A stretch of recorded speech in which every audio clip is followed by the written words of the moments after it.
you can start. Good afternoon, esteemed members of the selection committee, fellow investors, and colleagues. I'm Justin, and here with me are Janice, Rick, and Carrie. Thanks for the opportunity for us to present to you Caritas LABU Cafe. Caritas in Latin means charity or compassionate love, and la vie in French means the life. So together, the name translates to compassionate life because we believe that everyone deserves a chance to work and learn. So in this cafe, we aim to help one of the Hong Kong's most urgent yet overlooked issues, the inclusion of disabled people. So let's start with why this matters. The major challenge the disabled people in Hong Kong face is exclusion. Society often responds to them by denying them opportunities to participate fully in everyday life. There are two reasons. The first reason is that in accessible spaces, there are narrow doorways, lack of ramps, cramped cafes that the disabled people cannot move freely or enter freely. And according to South China Morning Post in 2023, there are only 10% of Hong Kong's 40,000 restaurants are fully wheelchair accessible. And the second reason is the less capable assumption. Employers often assume the disabled people are less capable and reject them for roles that they are qualified for. And according to Hong Kong Council of Social Service, there are 11% of disabled people aged 15 to 64 are unemployed. And despite many being skilled and eager to work. But in fact, in current unemployment rate in Hong Kong is only 3.2%, and even the highest rate in 10 years, the unemployment rate is only 7.2%. So 11% is an alerting sign for us to help the disabled people. So the reasons why they face these challenges are not because disabled people lack ability, but because society lacks the opportunity to see their ability. So our values of this cafe is by hiring and training disabled employees, we serve customers in accessible spaces by promoting understanding and connection between staff and guests. So what makes our cafe different? First, we hire and train physically disabled employees as skilled baristas and bakers. Proving mobility doesn't limit capability. For example, a wheelchair user could also be good at latte art. And the second feature of our cafe is our barrier-free design. We'll provide wider aisles, lowered counters, adjustable height tables, braille menus, and even only 10% of visually impaired people can read braille. We also want to provide an option to them, and if some cannot read braille, we'll also provide large print and QR codes for them to scan for an audio descriptions for the menu. Third, we provide workshops, which are cookies and pineapple cakes workshops that are led by disabled employees. And to ensure our participants are enough to operate all the workshops, we are partnering with schools to invite them to our cafe to join our workshops.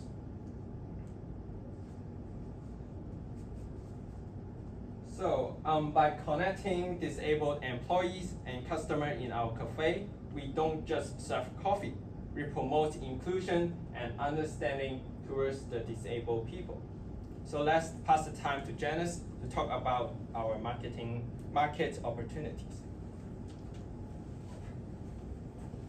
Thank you, Justin. Let me start with employment.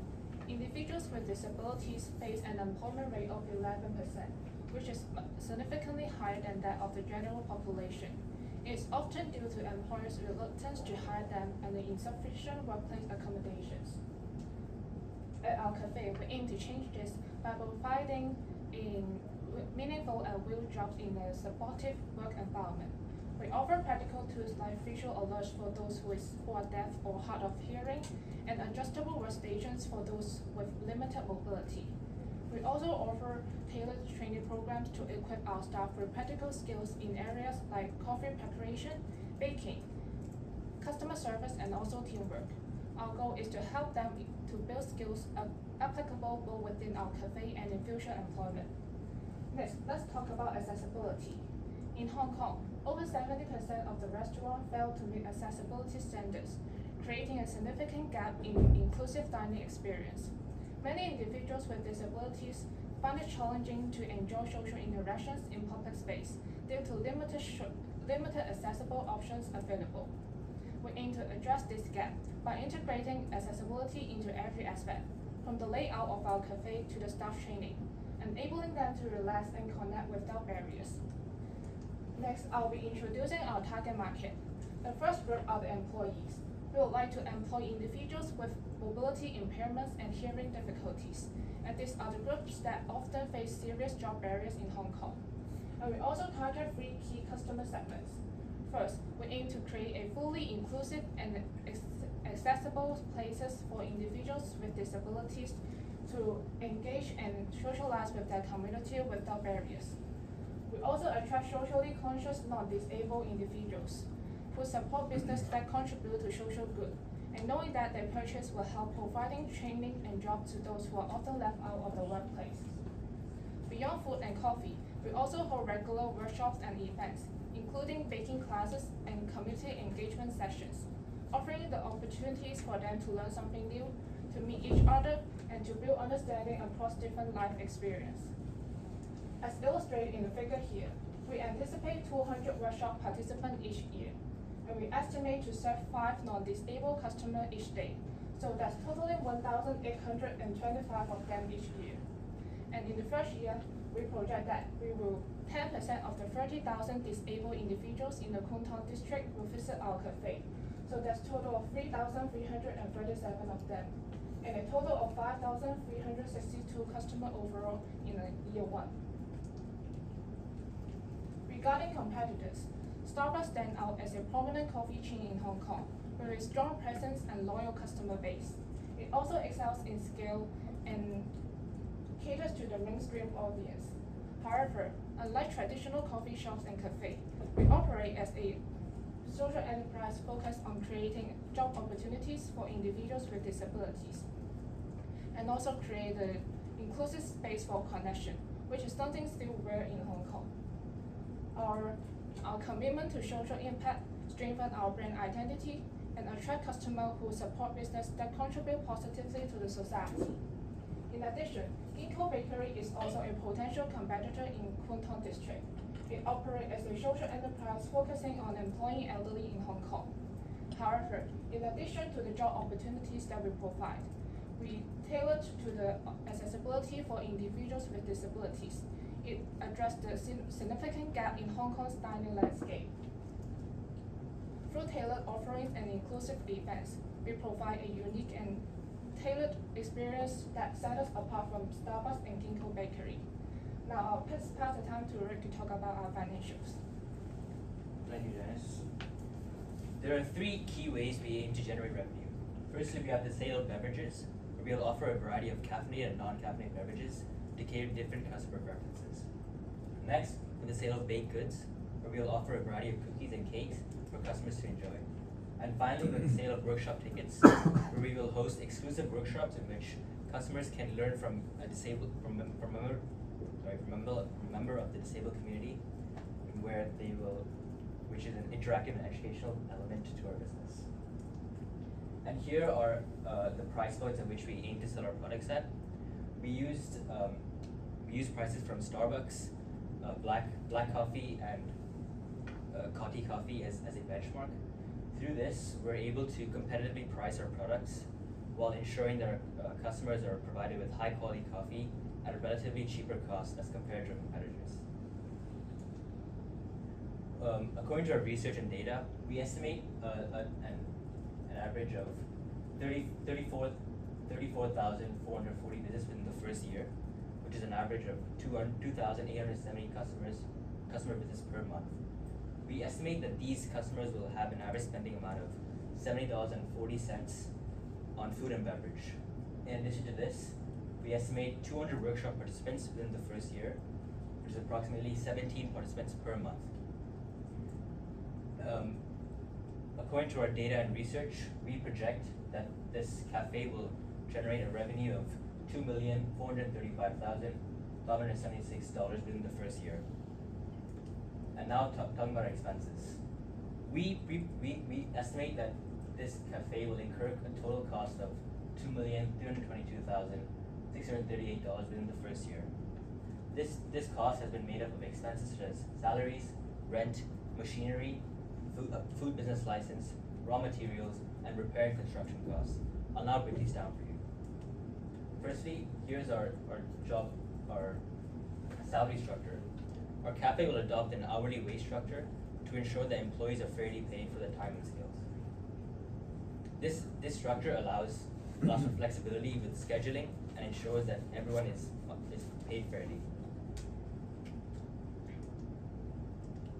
Next, we have our rent.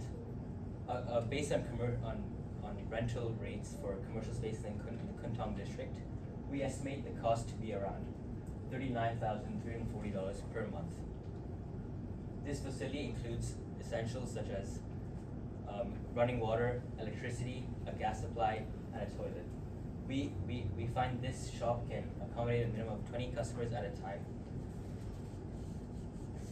This facility, this guardful location in a busy district ensures that there's high visibility and high accessibility for both disabled and non-disabled customers. Next, to ensure that our customers are delivered with high quality coffee, a coffee machine from Breville will need to be purchased at a cost of $5,842.70.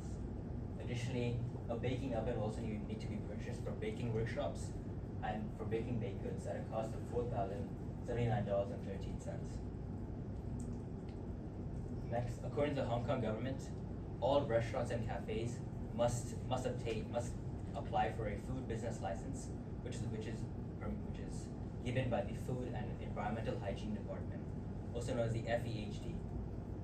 The FEHD states that all restaurants and cafes not exceeding a square footage of 1,076 square feet are liable to pay a fee of $1,810 per year in order to obtain this license. Next, we have the raw ingredient cost. According to our research, we find that 60% of customers will purchase a caffeinated beverage at each visit.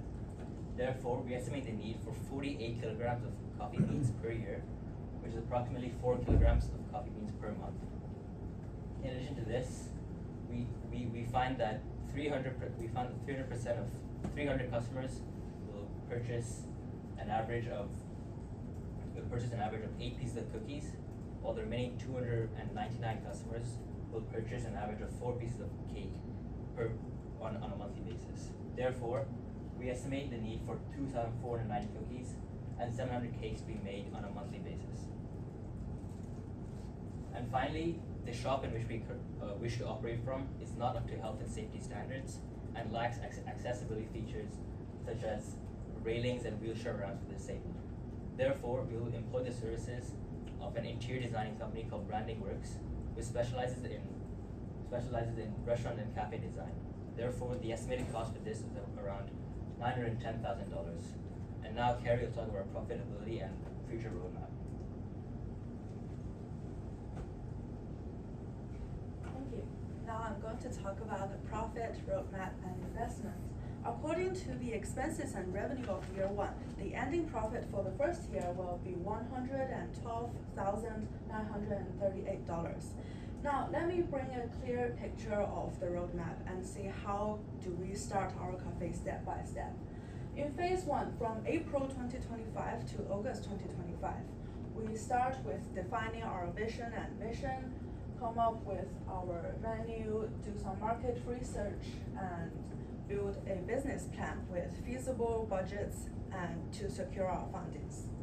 For phase two, which is September 2025 to November 2025, we try to make our plan into reality. We rent a store, obtain business licenses, and we design our cafe according to the barrier-free facilities and order some equipment and initial inventory. In phase 3, it is to some final preparations before opening. For example, we hire and train our staff and do some marketing and promotion on the official website of Caritas LABU Bakery and the Facebook account, and also some final preparations, for example, cleaning. In the last phase, which is phase 4, in February 2026 and March 2026, we decide to launch our cafe. In the very first few months, we serve our customers and try to get some feedbacks from them and do corresponding adjustments. Now let's see how we plan about our future. This is the number of customers in year 1, year 2, and year 3. So we expect a 10% increase in the disabled customers, as we expect because of word of mouth and the advertising and the promotion. So we have such kind of increase. But for the workshop participants, as we limit the number of customers to be 10 and a fixed 20 workshops will be provided. So workshop participants will be 200 and it will stay the same every year. For non-disabled customers, we expect 5 people to come in every day, and it is hard to estimate the increase because non-disabled people may not in need of the barrier-free facilities. Avoid of being too optimistic, we keep the number the same every year. So this leads to a total customer of 5,696 in year 2 and 6,063 in year 3. Now let's look at the projected profits. So this is the profit for year 1, year 2, and year 3. In year 2 and 3, we don't have to do the one-time expense like decoration because we already did that in year 1, and also we don't need to purchase any more machineries.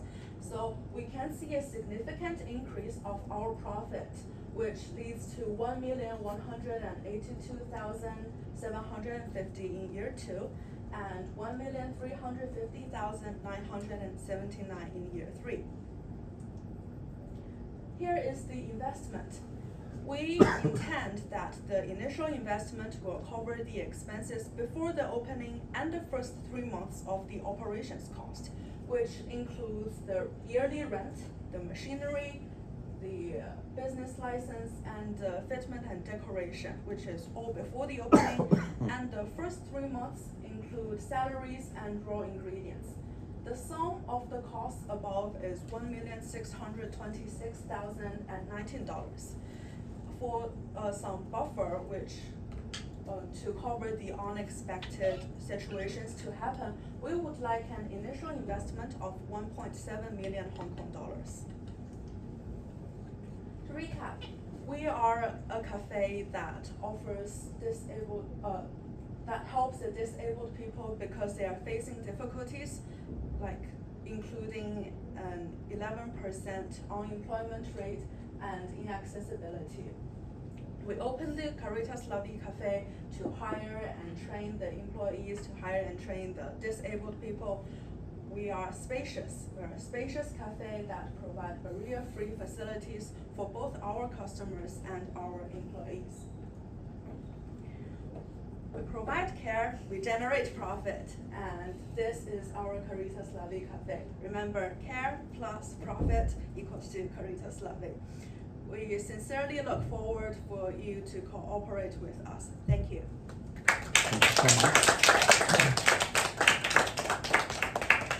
And now let's open the floor for some questions. Yes?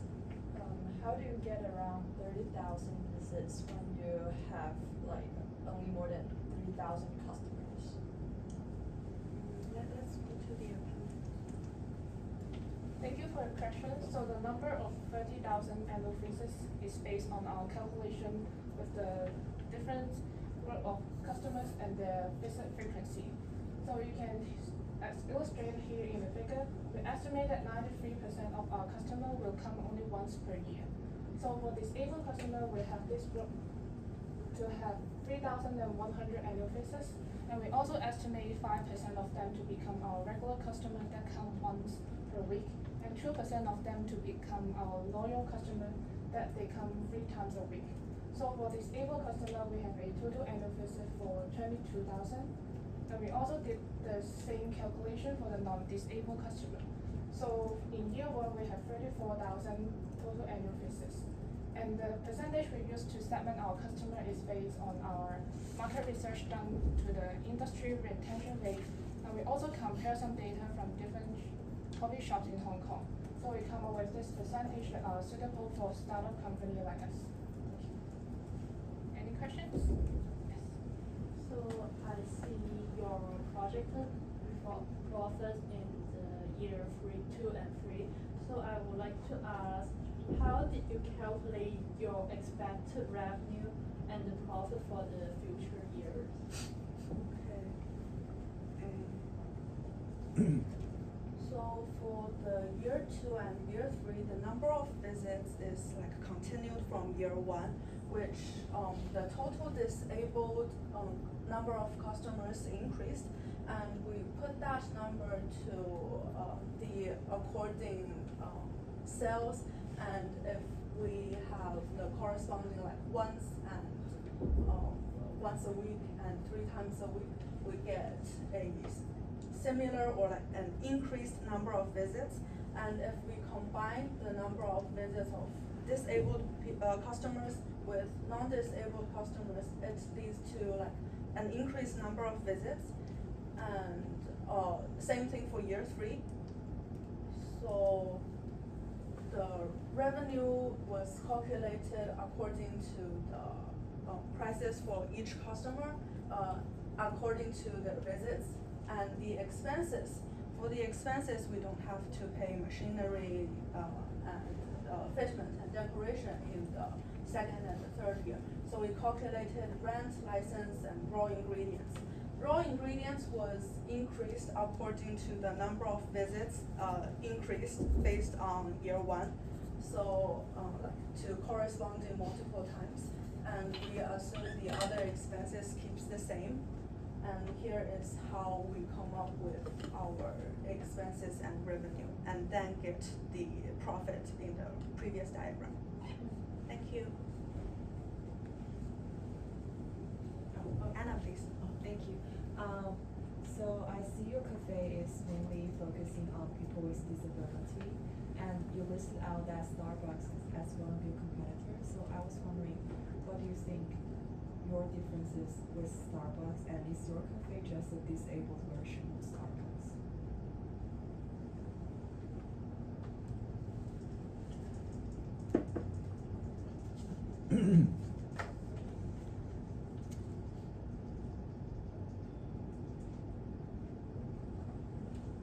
So regarding is Starbucks, is our cafe as disabled people version of Starbucks?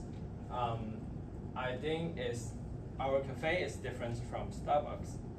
Because Starbucks mainly focus on generating profit, but we not only focus on making profit, but we put more focus on how we solve the social issues, inclusion for disabled people.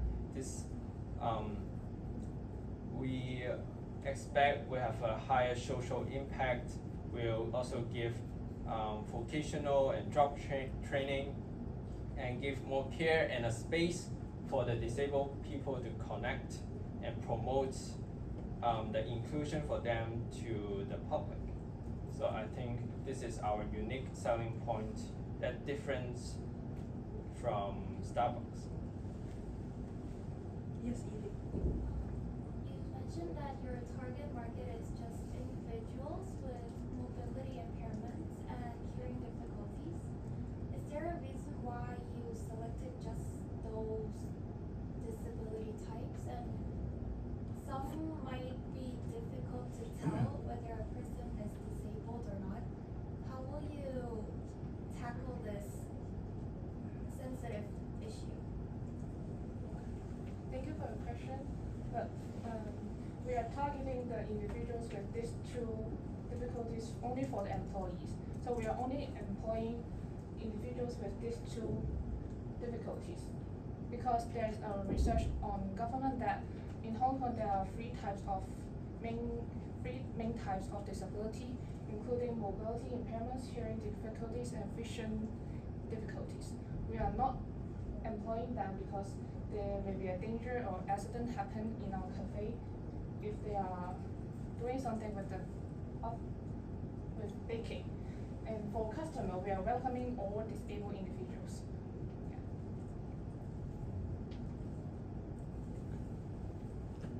I think that's good enough.